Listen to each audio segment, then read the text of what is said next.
This one aspect of the market is the reason why I lost about $1,000 this week. We're going to talk about that. We're going to talk about how you can use it to your advantage. Okay, let's roll the intro.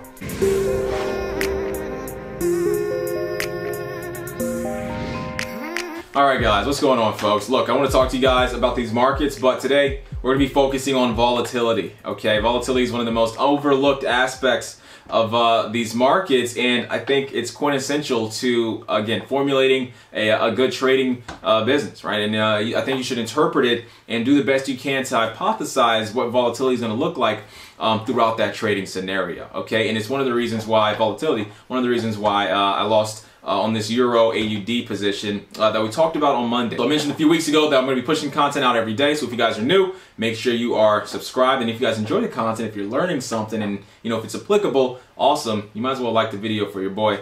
I appreciate it. Okay, so I'm going to run the tape real quick on a Euro AUD trade idea that we had and a Euro USD trade idea that we had. Both interesting positions. Euro USD is working out pretty well. I'm still long Euro USD, probably up until tonight. And Euro AUD, stopped out of Euro AUD. Here's a tape on the Euro AUD trade idea. Any sign at all of Aussie strength is going to have that structure there liquidate all the way back down into the consolidation. So Euro AUD is something that looks pretty nice. All right, so stopped out of that position there. Okay, I'm going to post a screenshot of where markets are, my P&L here. But I also want to run the tape on the Euro USD trade idea that we posted on the Sunday market breakdown. Okay, you guys can go in the link below and you guys can check out the Sunday market breakdown where I mentioned all this stuff. Here's the Euro USD trade idea. We're looking for a mean reversion push back up into structure. We thought that the dollar index was holding some highs and we thought we could have markets pull and break lower. Here's the trade idea here. Here's the dollar index. If you guys check out and see where that dollar index is right now, it is holding the highs, okay, of February. We have not pulled back down into that structure, and we've had a pretty expansive move up into a previous consolidation that we see here on the dollar index, right? So we were thinking that this week we might see a pullback there, which means we'll see some strength on that Euro U. All right, so here's that dollar index. Okay, if you guys notice, dollar index did end up spilling over a bit, which got us our breakout on that Euro USD. Okay, so that trade went really well. Here's the P&L on it. At the moment, it's still active, so I can show you on the chart.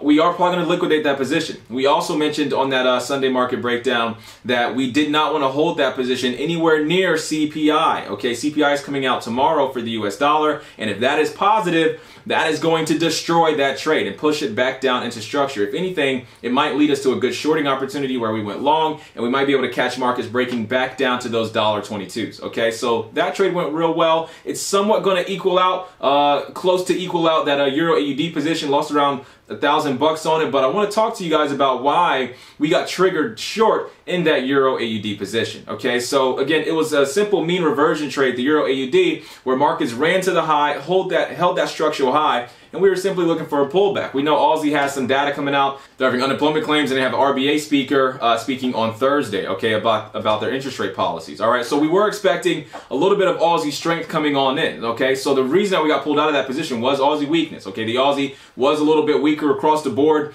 throughout today's session, and we saw just a little bit of Euro strength, but it was mostly that Aussie weakness that pulled us out of that position, all right? And so the reason we got triggered into that position was because of volatility, okay? Volatility made it so that markets broke lower from that structure there at the right on the 5640s, 5650s.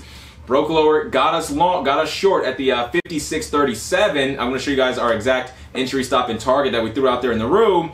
And then, as you guys can see, lots of motion around that structural area until, boom, we have markets run higher and stop us out. Now, if you guys notice, markets did get as low as the 5620s, 5610s. Okay, so for a moment there, we were looking at a pretty decent profit, and some of our folks did move stops to break even. So some folks got pulled out of that bad boy without a loss at all. Myself, stops weren't moved to break even. I still have my stops up there at the 5730s, and markets ran all the way higher and broke us out. Okay, so now why did that happen? Well, there's two reasons why you get stopped out of a trade. Okay, you get stopped out of a trade because your directional bias was just wrong. So maybe you get entered into a position, or you enter a market order and the market just goes the opposite direction.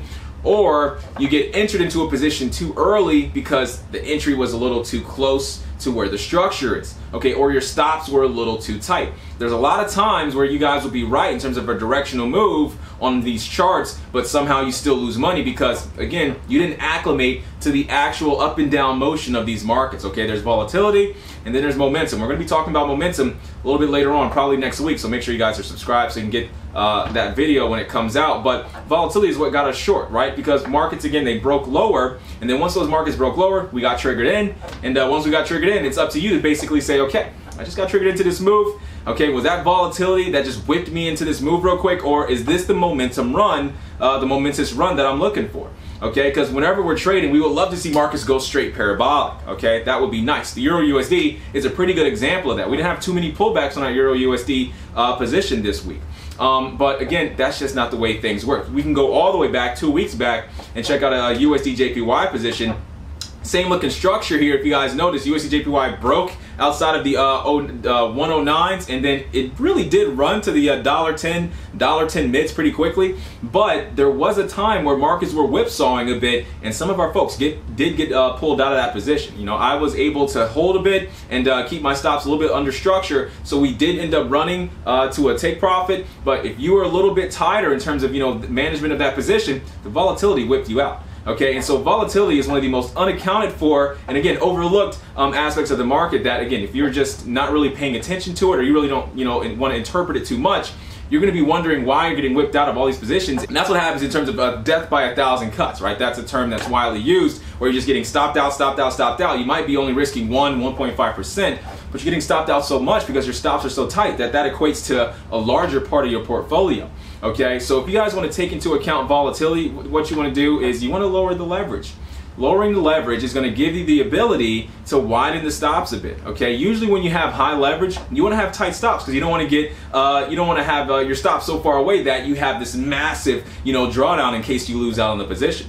Right? But if you lower the leverage, you're going to be able to widen your stops out a bit, and that's going to give you the ability to have that market kind of run within the stop to entry spread and not make, you know, freak out about, holy cow, I'm losing 10% of my position on this trade, I'm losing 5% of my position on this trade. Okay, right? And that's one of the causalities of volatility. Okay, a lot of people associate volatility with the Forex market, but the Forex market actually isn't so volatile. Okay, that's one of the points that I also wanted to make here. The Forex market isn't volatile at all. Okay, if we relate the Forex market back over to the equity market, if I show you guys a screenshot here of Alibaba, well, Alibaba from April till July had a 32% run. Okay, that's pretty massive in terms of a percentage increase. Okay, and the stock market alone, S&P 500 last year, as you guys know, did really well. It had a massive run. But speaking solely upon the equities are much more volatile than the actual Forex market, because if we look back over and we compare that same time frame with the actual euro to the US dollar, we really only had right around that time maybe a 7-8% run, which is massive for Forex. I want you guys to think about it. If globalization exists, right, that's when one company exports out into all these other different economies, right? So let's say I'm exporting out $100 million worth of goods, and 6 months later the currency prices has increased or decreased so much that I'm now having to shell out another 30% to, you know, acclimate to the currency prices. Now I have to export out to get the same amount of material $130 million of goods. My business couldn't exist if that was to happen, right? So a 7% increase here or there is massive for corporations. So these central bankers love to know what other central bankers are doing so they can all kind of do the same thing and move within the same unanimous direction. Okay, if the US dollar raises rates, you usually see the other G7s raise rates. Okay, if Australia starts to do something with quantitative easing, maybe it's not looked so much upon the, you know, the US or the GBP or the euro, but they're going to be paying attention to it.